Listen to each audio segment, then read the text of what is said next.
अस्सलामुअलैकुम। हर बार की तरह इस बार भी एक नई और स्पेशल रेसिपी के साथ इतनी मज़ेदार, इतनी लजीज बनती है ये कि आप हफ्ते में इसको 2 से 3 दफ़ा बनाने पे हो जाएंगी मजबूर। बहुत ही मज़ेदार चुका गोश्त की स्पेशल रेसिपी शेयर करूंगी। पसंद आए तो रेसिपी को लाइक ज़रूर करना है और चैनल को सब्सक्राइब भी करना है। तो आइए शुरू करते हैं रेसिपी। सबसे पहले हम गोश्त को मसाला लगा लेंगे। तो उसके लिए आधा किलो गोश्त लिया है और इसमें 1 खाने का चम्मच अदरक लहसुन का पेस्ट डाल दिया है। अब ये एक लेमन है, पूरा एक लेमन का जूस जो है इसमें निचोड़ के मैं डाल दूंगी।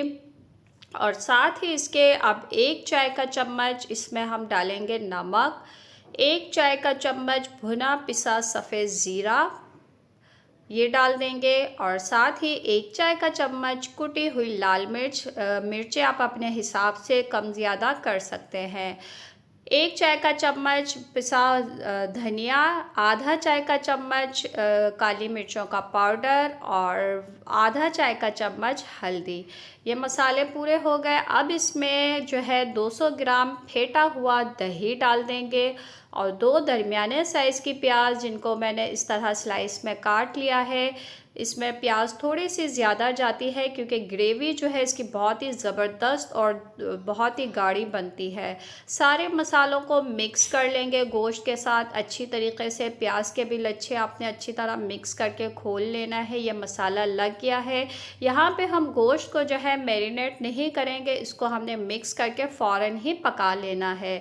अब एक कढ़ाई में आपने आधा कप तेल लेना है और तेल को हल्का सा गरम कर लेना है और इसमें कुछ खड़े मसाले डालेंगे। कुछ खड़े गरम मसालों में हमने 1 तेज़पत्ता, छोटा टुकड़ा जावित्री, 1 बड़ी इलायची, 4 से 5 लौंग, 8 से 10 काली मिर्चें और 1 टुकड़ा दालचीनी का ये डाल देंगे। हल्का सा गरम हो जाने के बाद अब इसमें जो मसाला गोश्त था, मसाला लगा के गोश्त को रखा था, वो डाल देंगे। साथ ही सारा मसाला हमने बर्तन में से निकाल लेना है। आंच को यहाँ पर हमने दरमियानी कर लेनी है और दरमियानी आंच पर जो है गोश्त को इस तरीके से मिक्स करते हुए एक उबाल आने का इंतज़ार करेंगे। जैसे ही इसमें एक उबाल आ जाएगा तो गोश्त का पानी, प्याज का और इसमें जो दही डाला है ये देखिए पानी निकलना शुरू हो गया है। हमने इसमें अभी तक कोई पानी नहीं डाला है, ये सारा इनका अपना पानी है। तो इस वक्त हम गोश्त में कोई पानी नहीं डालेंगे, बस आपने आंच को बिल्कुल हल्की कर देना है यहाँ पर और दम वाली आंच पे ढक के पहले हम इसी जो है पानी में गोश्त को 20 से 25 मिनट पका लेंगे। तो ये देखिए 20 से 25 मिनट के बाद जो है पानी आपने देख रहे होंगे खुश्क हो गया है, तेल भी सेपरेट होने लगा है और मसाला देखिए क्या बेहतरीन कलर का नज़र आ रहा है। अब इसमें जो है हमने ग्रेवी के हिसाब से और गोश्त मज़ीद गलाने, क्योंकि 25 मिनट में जो है गोश्त नहीं गलता, तो मज़ीद गोश्त को गलाने के लिए गर्म पानी मैंने एक बर्तन में कर लिया था। गर्म पानी आपने इसमें डाल देना है अपने ग्रेवी के हिसाब से। आधा कप डालें, 1 कप के गोश्त भी गल जाए और हमारी ग्रेवी भी जो है तैयार हो जाए। गर्म पानी डालने के बाद मज़ीद मैंने उसको 20 से 30 मिनट पकाया है। तो ये देखिए पानी जो है उसका भी खुश्क हो गया, तेल इस तरह से ऊपर आना शुरू हो गया है। ये देखिए क्या मज़ेदार सा लुक आ रहा है।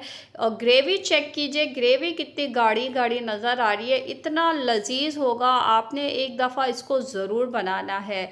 तो इस गोश्त गल जाने के बाद अब इसमें आधा चाय का चम्मच गरम मसाला पाउडर डालेंगे और साथ ही इसके 3 से 4 खाने के चम्मच फ्रेश क्रीम हो तो वो डाल दीजिए, या घर की मलाई जो होती है दूध की ऊपर से उतार के आप रख लीजिए और या तो दूध की मलाई डाल दीजिए। मैंने जो इसमें इस्तेमाल की है वो दूध की मलाई इस्तेमाल की है। बहुत ही मज़ेदार सा फ्लेवर इसका आएगा।